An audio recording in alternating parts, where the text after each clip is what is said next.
প্রহসনের রঙ্গমঞ্চে স্বাগতম, যেখানে সত্য মুখোশ পরে থাকে, স্বাধীনতার গলায় শিকলের মালা পরাই বিদেশি হাত। আজকে সিরিয়ার গল্প বলবো। সিরিয়া, যা একদা ছিল নবী এবং কবিদের দেশ, সেই সিরিয়া যা আজকে অকর্মণ্য কাঠের পুতুল এবং গুটি কয়েক হিংস্র জানোয়ারদের কবলে।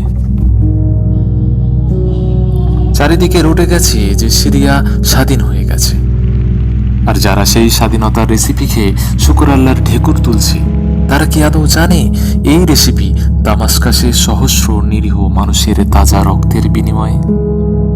তারা কি জানে ইসলামের অর্ধচন্দ্র এখন সাদা ডোরা এবং তারার করাল গ্রাসে? ক্রিসেন্ট এখন ডলারের কাছে বিক্রি হয়ে গেছে। মসজিদগুলো এবার আর নামাজের জন্য থাকবে না, তা হবে কেবল যুদ্ধক্ষেত্র, এবং দোয়া হবে কেবল প্রাণ ভিক্ষা। বাশার আল আসাদ পলাতক, তার রাজত্ব অবশ্যই ইতিহাসে অত্যাচার গাথারূপে লিখিত থাকবে, কিন্তু আসাদের পলায়নে কোন ন্যায়ের মূর্তি তার জায়গা নেবে? কিছু বিদ্রোহী গোষ্ঠী, যাদের সবার সুরই আলাদা, যাদের ফান্ড করে বিশ্ব গণতন্ত্রের বড় দাদারা এবং সাম্রাজ্যবাদের দোলপিতাররা। যা ঘটেছে তা তো কেবল ইসরায়েল এবং আমেরিকাকে মোৎসব করার দাওয়াত দিয়েছে,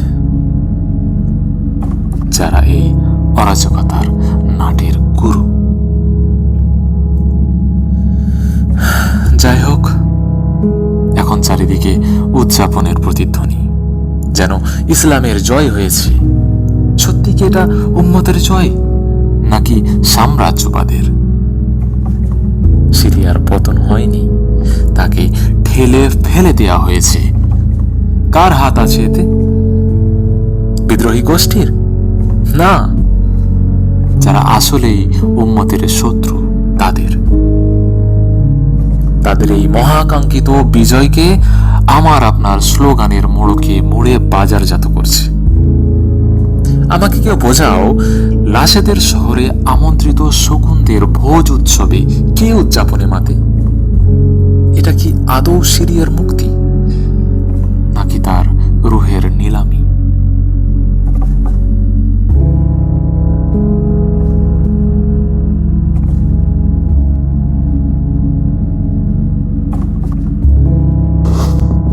পঞ্চাশ বছরের এক নায়কতন্ত্র, যা শুরু হয়েছিল তার বাবা হাফেজ আল আসাদের মাধ্যমে 1971 সালে, শেষ হলো অর্থনৈতিক, সামরিক এবং সামাজিক বিপর্যয়ের এক করুণ অধ্যায়। অথবা এখনো শেষ হয়নি। সিরিয়ায় 4টি মূল বিদ্রোহী সেনাগোষ্ঠী, এবার এরা নিজেদের মধ্যে ক্ষমতা নিয়ে মারামারি শুরু করবে। দেশটাকে টুকরো টুকরো করে খেলা শুরু হবে, কারণ প্রতিটা বিদ্রোহী গোষ্ঠীর বাপ অন্য দেশের সিক্রেট সার্ভিস। এর সাথে তুর্কি, আমেরিকা, ইসরায়েল, কাতার সহ সবাই জড়িয়ে আছে। এদের বাপেরা না চাইলে অখণ্ড সিরিয়ার কোনো ভবিষ্যৎ নেই। দেশটা 3টি ভাগে ভেঙে যেতে পারে। তো এখন প্রশ্ন হচ্ছে, এখন প্লেয়ার কারা? নাম্বার 1, সিরিয়ান ন্যাশনাল আর্মি, তুরস্ক সমর্থিত একটি বিদ্রোহী গোষ্ঠী। এটা মূলত উত্তর সিরিয়া এবং ইদলিব অঞ্চলে এরা সক্রিয়। আসাদ সরকারকে উৎখাত করা এবং তুরস্কের স্বার্থ রক্ষা করাই এদের প্রধান লক্ষ্য। 2 নম্বরে, হায়াত তাহরির আল শাম বা HTS। এটি একটি আল কায়দা সংযুক্ত ইসলামী পন্থী একটি গোষ্ঠী, ইদলিব অঞ্চলে শক্তিশালী। এই গোষ্ঠী সিরিয়ার বেশ কয়েকটি জিহাদি গোষ্ঠীর একত্রিত হওয়ার মাধ্যমে গঠিত হয়েছে, এবং এই গ্রুপটি এখন সবথেকে শক্তিশালী। এদের পেছনে রয়েছে সুন্নি আরব দেশগুলি। 3 নম্বরে হচ্ছে কুর্দি গোষ্ঠী, সিরিয়ান ডেমোক্রেটিক ফোর্সেস বা SDF। এটা হলো একটি মার্কিন সমর্থিত গোষ্ঠী, যেটা কুর্দি এবং আরব যোদ্ধাদের নিয়ে গঠিত হয়েছে। আরেকটা হচ্ছে YPG বা ইউনিটস অফ প্রোটেকশন পিপল। এটি একটি কুর্দি মিলিশিয়া, মূলত উত্তর এবং উত্তর পূর্ব সিরিয়া এই সব অংশগুলোতে সক্রিয়। এরা ইসলামিক স্টেটের বিরুদ্ধে লড়াইয়ে গুরুত্বপূর্ণ ভূমিকা পালন করেছিল, এবং বোঝাই যাচ্ছে এদের পেছনে আছে America. Number 4, free Syrian army বা FSA।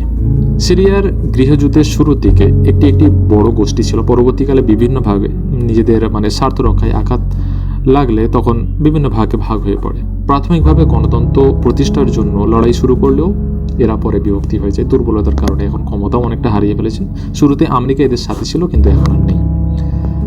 এছাড়াও এই 4টি গ্রুপ, প্রধান গ্রুপ ছাড়াও আরও আছে অনেক বিভিন্ন ইসলামপন্থী বিভিন্ন গোষ্ঠী, যেমন আহরার আল শাম, জায়েশ আল শাম ইত্যাদি।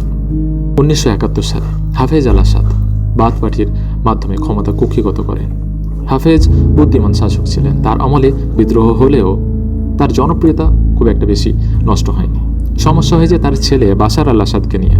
আসলে বাশার আল আসাদ ছিলেন লন্ডনে চোখের ডাক্তার। তার বড় ভাই প্রেসিডেন্ট হওয়ার কথা, রাজনৈতিক ট্রেনিং সেই পেয়েছিল, কিন্তু সঞ্জয় গান্ধীর মতো সেও দুর্ঘটনায় মারা যায়। বাশার দেশে ফেরেন, কিন্তু বাশারের কোনো রাজনৈতিক ট্রেনিং ছিল না, পুরো একদম আমাদের দেশে যেমন রাজীব গান্ধী ওই রকম। উনিও রাজীব গান্ধীর মতো সিরিয়া দেশটাকে আধুনিক পশ্চিমা রাষ্ট্র বানাতে ইন্টারনেট, টেলিকম ইনফ্রা, মেয়েদের জন্য শিক্ষা ইত্যাদি ভালো অনেক প্রোগ্রেসিভ কাজ শুরু করেন, কিন্তু সুন্নি মোল্লাদের বিরুদ্ধে দমন নীতির আশ্রয় নেন। ওনার বাবা সুন্নি মোল্লাদের সরকার থেকে বিভিন্ন ভাতা দিয়ে তাদেরকে দাবিয়ে রেখেছিলেন, কিন্তু ছেলে এসে সেই ব্যাপারটাকে পুরো খুঁজিয়ে দিয়েছিল।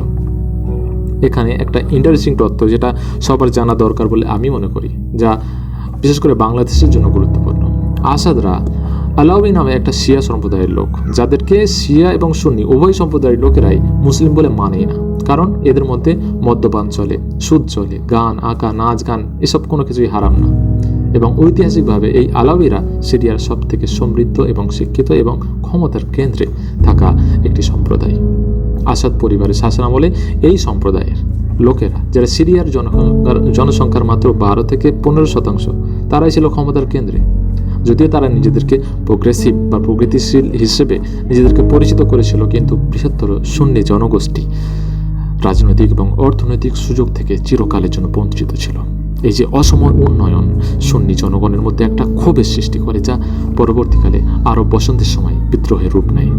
বাবা আসাদ এটাকে নিয়ন্ত্রণে রেখেছিলেন সুন্নি মোল্লাতন্ত্রের হাতকে ধরে, তাদেরকে ভাতা দিয়ে। এটার সাথে বাংলাদেশের ঘটনার অনেক মিল পাওয়া যায়। শেখ হাসিনার আমলেও বাংলাদেশে একটা বিশেষ সম্প্রদায় তারা ক্ষমতার স্বাদ পেয়েছিল, তারাই দেশের সম্পদ কুক্ষিগত করে রেখেছিল, কিন্তু দেশের অধিকাংশ জনগণ তারা বাংলাদেশের এই যে অর্থনৈতিক প্রগতি এর স্বাদটা কোনোদিনই পায়নি। খুব স্বাভাবিকভাবেই তারা খুশি ছিল না, অর্থাৎ বারুদ তো ছিলই, দরকার ছিল কেবলমাত্র একটা দেশলাই কাঠি। হাসিনাও কিন্তু হেফাজত থেকে অনেক ইসলামী মৌলবাদী নেতাদের টাকা দিয়ে ম্যানেজ করার চেষ্টা করেছিলেন, কিন্তু শেষ পর্যন্ত উনি কিনতে পারেননি। আসাদ সরকারের বিরুদ্ধে বিদ্রোহের সূচনা হয়েছিল একটা সামান্য ছোট প্রতীকী ঘটনাকে কেন্দ্র করে, যেটা ঘটেছিল 2011 সালে। দারা শহরে কিছু কিশোর সরকার বিরোধী স্লোগান লেখার মাধ্যমে তারা গ্রেপ্তার হয়েছিল এবং নির্যাতনের শিকার হয়েছিল, এবং এই ঘটনা দেশের জনগণের মধ্যে ক্ষোভের আগুন পুরো জ্বালিয়ে দিয়েছিল। রাজনৈতিক নিপীড়নের প্রক্রিয়ায় ছোট ঘটনা কিভাবে একটা বৃহৎ বিদ্রোহের রূপ নিতে পারে তার একটা জ্বলন্ত উদাহরণ বলা যেতে পারে। এরপর থেকে এত কিছু ঘটেছে যে এই ছোট্ট ভিডিওতে সব কিছু বলা সম্ভব নয়, কিন্তু যার নেট রেজাল্ট হচ্ছে সিরিয়ার গৃহযুদ্ধ। সেখানে 90% লোক নিজেদের বাড়ি হারিয়েছে, 5 লাখেরও বেশি নিরীহ জনগণ প্রাণ হারিয়েছে, 30 লাখেরও বেশি সিরিয়ান দেশ ছেড়ে পালিয়েছে, আর দেশের অর্থনীতি বলে যেটা অবশিষ্ট ছিল সেটাও আর কিছু ছিল না। কিন্তু আসাদ এইভাবে বিনা যুদ্ধে কেন পালাতে বাধ্য হলেন? এর থেকে বাংলাদেশ কি শিক্ষা নিতে পারে? একটি দেশের অর্থনীতি যদি দুর্বল হয়ে যায়, তবে সামরিক এবং রাজনৈতিক স্থিতিশীলতা বজায় রাখা অসম্ভব। শক্তিশালী অর্থনীতি ছাড়া দীর্ঘমেয়াদী শাসন কোনোভাবেই সম্ভব নয়। আসাদের শাসনকালে তার প্রধান মিত্র ছিল রাশিয়া এবং ইরান, কিন্তু রাশিয়া ইউক্রেন যুদ্ধে ব্যস্ত হয়ে পড়ে, নাকি তাকে ব্যস্ত করে ফেলা হয়েছে, যাই হোক। এবং ইরান ইসরায়েলের সঙ্গে এখন প্রায় যুদ্ধে লিপ্ত। হিজবুল্লাহ দুর্বল হয়ে পড়েছে, ইসরায়েলের সঙ্গে যুদ্ধ করে। ফলে আন্তর্জাতিক সমর্থন আসাদ পুরোপুরি হারিয়ে ফেলেছিল। আন্তর্জাতিক মিত্রদের সমর্থনের উপর নির্ভর করে একটা দেশ কোনোভাবেই যুদ্ধ চালাতে পারে না। তো সেই দেশের অর্থনীতি ভেঙে গেলে সেনাবাহিনীর জন্য অস্ত্র কেনার টাকা থাকবে না।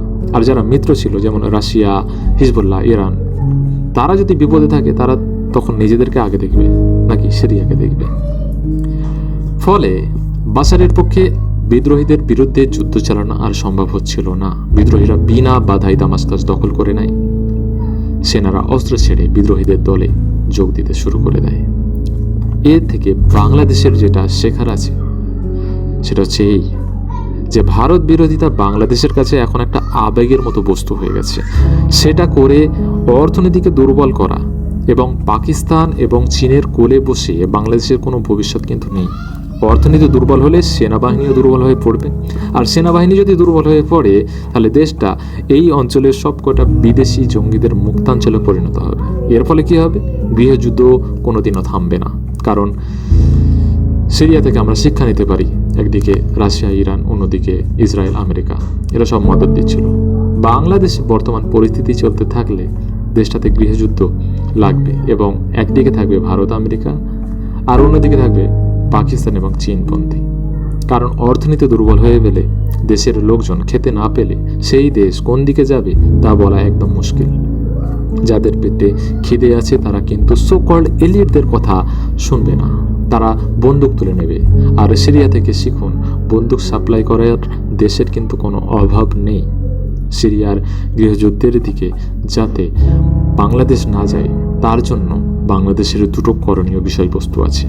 নাম্বার 1, বাংলাদেশ নির্বাচনের মাধ্যমে গণতন্ত্র ফেরানো। নির্বাচন হতে হবে অবাধ, এবং সেইখানে যেন আওয়ামী লীগও যেন অবাধে সেই নির্বাচনে অংশ নিতে পারে। এবং নাম্বার 2, অন্ধ ভারত বিরোধিতা বন্ধ করে ব্যবসার জন্য যা ভালো, দেশের অর্থনীতির জন্য যা ভালো, দেশের জনগণের জন্য যা ভালো সেইটা সিদ্ধান্ত নিতে হবে। এটা না হলে বাংলাদেশের লোকেরা কিন্তু খেতে পাবে না। আর পেটে খিদে থাকলে গৃহযুদ্ধ হবেই, সেনাবাহিনী সেটা কোনোদিনও আটকাতে পারবে না। সিরিয়া হচ্ছে তার জ্বলন্ত উদাহরণ। জনগণের পেটে খিদে হচ্ছে বারুদ। আর মনে রাখবেন, দেশলাইয়ের কিন্তু অভাব নেই।